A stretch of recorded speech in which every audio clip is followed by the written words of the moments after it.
Morning my dear students. बच्चों, हम semiconductor वाला चैप्टर पढ़ रहे थे। हमने लास्ट में एक्सट्रिंसिक सेमीकंडक्टर स्टार्ट किया था। मैंने आपको बोला था कि जो सेमीकंडक्टर्स हैं रूम टेम्परेचर पे कंडक्शन तो करने लग जाते हैं, लेकिन कंडक्टिविटी बहुत कम होती है। तो हम क्या करते हैं, 10⁻⁶ एटम्स में लगभग 10 अलग अलग भी हो सकती है, वो डिपेंड करता है, लेकिन जनरली क्या होता है 10⁻⁶ एटम्स में एक इम्प्योर एटम ऐड कर देते हैं, जिसको हम डोपिंग कहते हैं। डोपिंग करने से एक्सट्रिंसिक सेमीकंडक्टर्स बन जाते हैं। उसके टाइप्स हमको आज डिस्कस करने हैं। देखो, जो एक्सट्रिंसिक सेमीकंडक्टर्स होते हैं उनके दो टाइप होते हैं, N type semiconductors and P type semiconductors. बहुत इंपॉर्टेंट है। बहुत छोटे छोटे क्वेश्चंस इनमें बनते हैं और एग्जाम में बार बार आते भी हैं। देखो, सिलेबस में ये चीज मेंशन नहीं कर रखी है, लेकिन इसका मतलब ये नहीं कि ये सिलेबस में नहीं है। अगर P N junction diode syllabus में है तो P type N type semiconductor वो सब कुछ उसके अंदर ही इंक्लूडेड है। प्योर सेमीकंडक्टर, इम्प्योर सेमीकंडक्टर, सब कुछ उसके अंदर इंक्लूडेड है। तो ऐसा मत समझ लेना कि वो सिलेबस में नहीं है, ये सिलेबस में है और एग्जाम में बार बार क्वेश्चन इन पे आते हैं कि कहीं आप समझ लो रिमूव हो चुका है। ये पिछले सालों से देखो तो मेंशन सिर्फ पी एन जंक्शन डायोड ही किया होता है, लेकिन होता ये सब कुछ है। बैंड थ्योरी सब कुछ इसके अंदर ही इंक्लूडेड है। चलो स्टार्ट करते हैं। देखो, हमें क्या करना है, हमारे पास जो प्योर सेमीकंडक्टर्स है जर्मेनियम एंड सिलिकॉन, उनकी कंडक्टिविटी इंक्रीज करनी है। तो मैंने कहा इंप्योरिटी ऐड करनी पड़ेगी भाई। तो अगर मैं क्या करूं, प्योर सेमीकंडक्टर्स यानी जर्मेनियम या सिलिकॉन में पेंटावेलेंट इंप्योरिटीज ऐड कर दूं। पेंटावेलेंट इंप्योरिटीज मतलब जिनके वैलेंस शेल में 5 इलेक्ट्रॉन्स हो, वो ऐड कर दूं, तो जो नया सेमीकंडक्टर बनेगा उसको हम एन टाइप सेमीकंडक्टर्स कहेंगे। क्वेश्चन ये होता है पेंटावेलेंट इंप्योरिटीज वाले एटम्स कौन कौन से होते हैं। तो देखो, वो होते हैं फास्फोरस, आर्सेनिक, एंटीमनी। इनका जो लास्ट वाला ऑर्बिट होता है उसमें 5 इलेक्ट्रॉन्स रिवॉल्व कर रहे होते हैं। अब इसको याद कैसे रखोगे आप? देखो, याद रखने की ट्रिक है पास। ऐसे याद रखना, पास। पी से मतलब फास्फोरस, ए से आर्सेनिक AS, और एस से SB। SB किसकी होती है नोटेशन? एंटीमनी की। ठीक है, फास्फोरस, आर्सेनिक, एंटीमनी। और अगर एक और एलिमेंट याद रखना चाहो तो वो बिस्मिथ भी होता है। तो पास बी पूरा याद रख सकते हो। पास बी स्टैंड फॉर बिस्मिथ। मतलब इन चारों में से कोई भी एटम की अपने डोपिंग कर दे तो हमें एन टाइप सेमीकंडक्टर्स मिलेंगे और कंडक्टिविटी इंक्रीज हो जाएगी। तो अब क्वेश्चन ये उठता है कि कैसे एन टाइप सेमीकंडक्टर बनेंगे, कैसे इनकी कंडक्टिविटी इंक्रीज हो जाएगी।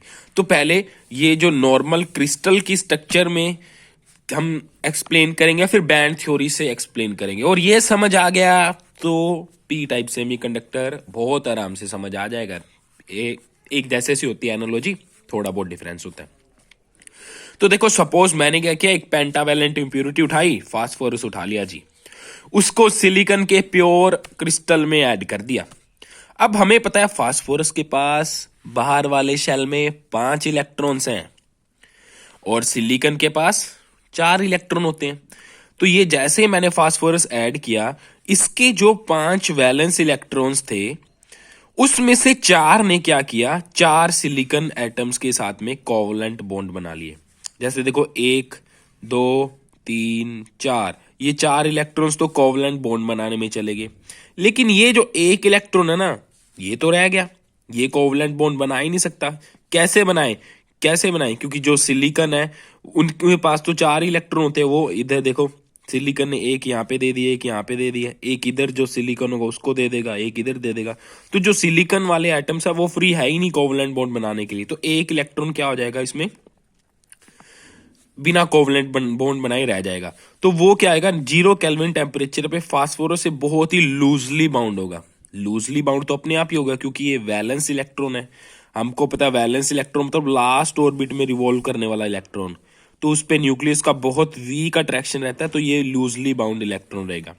लेकिन जैसे ही हम क्या करेंगे, रूम टेम्परेचर पे आएंगे, 300 केल्विन टेम्परेचर पे आएंगे, ये लूजली बाउंड इलेक्ट्रॉन न्यूक्लियस के अट्रैक्शन से रिमूव हो जाएगा और बिल्कुल फ्री होके क्रिस्टल में घूमने लगेगा। ठीक है, अभी देखो हमको क्या मिला, हमको क्या दिया, जैसे हमने फास्फोरस को यानी ऐड किया तो रूम टेम्परेचर पे हमको एक फ्री इलेक्ट्रॉन एक्स्ट्रा में मिल गया, ठीक है। और जो बॉन्ड्स वगैरह टूटेंगे, जैसे ये बॉन्ड टूट गया तो एक इलेक्ट्रॉन बाहर आ जाएगा, यहाँ पे होल बन जाएगा, वो तो अलग चीज है, वो प्रोसेस तो इसमें होगा ही होगा जो प्योर सेमीकंडक्टर्स में होता था। इसके अलावा हमें एक एक्स्ट्रा इलेक्ट्रॉन पहले से ही मिल गया, तो अब इलेक्ट्रॉन्स बढ़ गए मतलब चार्जेस बढ़ गए, चार्जेस बढ़ गए तो कंडक्टिविटी तो इंक्रीज होगी होगी। तो इसका मतलब हम बोल सकते हैं कि जब हम पेंटावैलेंट इम्प्योरिटीज ऐड करते हैं तो हमें एक फ्री इलेक्ट्रॉन एडिशनल मिल जाता है। तो इसका मतलब ये जो पेंटावैलेंट इम्प्योरिटीज है ये हमको एक इलेक्ट्रॉन डोनेट करती है, मतलब सेमीकंडक्टर को एक इलेक्ट्रॉन डोनेट कर देती हैं पहले से, इसलिए इनको हम क्या बोलते हैं, डोनर इम्प्योरिटीज भी बोलते हैं। डोनर इम्प्योरिटीज जो हमको क्या करती है, एक इलेक्ट्रॉन पहले से एडिशनल में दे देती है। तो कौन सी क्वेश्चन आया था कि नेम्स बताओ डोनर इम्प्योरिटीज के, तो आप क्या लिखोगे, पास बी, ठीक है। फास्फोरस ऐसे पास बी मतलब लिखना, मतलब phosphorus comma arsenic comma bismuth antimony, ये चारों एग्जाम्पल्स। दो पूछता है जनरली, 2 या 3 पूछता है, लेकिन जो है आपको पता होनी चाहिए, पास बी, ठीक है। तो ऐसे हमने क्या किया, क्रिस्टल स्ट्रक्चर से हमने एन टाइप सेमीकंडक्टर को समझ लिया, ठीक है। तो देखो अब इसमें नेक्स्ट क्वेश्चन आया था कि इसमें मेजॉरिटी चार्ज कैरियर्स कौन से, इलेक्ट्रॉन के होल्स। देखो डायग्राम आपने यही बनाना है, अब मैं इसमें चेंजेस कर रहा हूं, चेंजेस वाला डायग्राम मत बनाना। अब देखो जैसे हम रूम टेम्परेचर पे पहुंचे, एक फ्री इलेक्ट्रॉन हमारे पास है, सपोज ये वाला बॉन्ड टूट गया तो ये इलेक्ट्रॉन बाहर चला गया, ये इलेक्ट्रॉन बाहर चला गया और यहाँ पे क्या बन गया, होल बन गया। तो देखो होल मतलब पॉजिटिव चार्ज पार्टिकल, होल एक ही है, इलेक्ट्रॉन्स 2 है, तो मेजॉरिटी चार्ज कैरियर्स कौन से इसमें, इलेक्ट्रॉन्स। माइनॉरिटी चार्ज कैरियर्स कौन से हैं, होल्स। मतलब ज्यादा सपोर्ट करंट में कौन कर रहा है, इलेक्ट्रॉन्स। कम सपोर्ट कौन कर पाएगा, होल्स, क्योंकि होल्स कम है तो कम ही कर पाएंगे। तो ये पहला क्वेश्चन हमारा क्लियर हो गया। सेकंड क्वेश्चन बहुत इंपॉर्टेंट क्वेश्चन है कि एन टाइप सेमीकंडक्टर में जो डोनर इंप्योरिटी एटम होता है उसके ऊपर चार्ज कितना होता है।